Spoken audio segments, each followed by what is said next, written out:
বলিউডে অভিষেক হচ্ছে বলিউডের মিস্টার পারফেকশনিস্ট আমির খান পুত্র জুনায়েদ খানের। ২৯শে মে প্রকাশ্যে এসেছে জুনায়েদের প্রথম সিনেমা মহারাজের পোস্টার।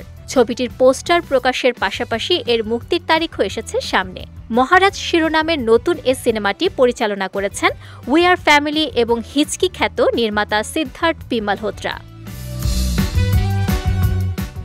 সিনেমাটির ফার্স্ট লুক প্রকাশ্যে আসার সঙ্গে সঙ্গে এটি ভাইরাল হয়েছে নেট দুনিয়ায়। কারণ বলিউডের বড় তারকা আমির পুত্রের প্রথম সিনেমা বলে কথা। বাবার মতো ছেলেকেও বড় পর্দায় দেখার জন্য মুখিয়ে আছেন আমির ভক্তরা। তবে জুনায়েদ অভিনীত প্রথম সিনেমা মহারাজ প্রেক্ষাগৃহে মুক্তি পাচ্ছে না, এটি মুক্তি পাচ্ছে ওটিটি প্ল্যাটফর্ম নেটফ্লিক্সে। সত্য ঘটনার উপর ভিত্তি করে ১৮ শতকের পটভূমিতে নির্মিত হয়েছে মহারাজ। সিনেমার গল্পে দেখা যাবে কিভাবে একজন সাধারণ ব্যক্তি অন্য মানুষদের এবং সমাজকে সাহায্য করে।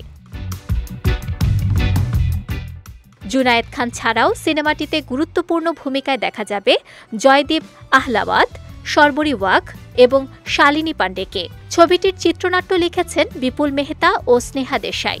যশরাজ ফিল্মের এন্টারটেইনমেন্টের ব্যানারে এটি প্রযোজনা করেছেন Aditya Chopra. ১৪ June OTT platform giant নেটফ্লিক্সে মুক্তি পাবে সিনেমাটি।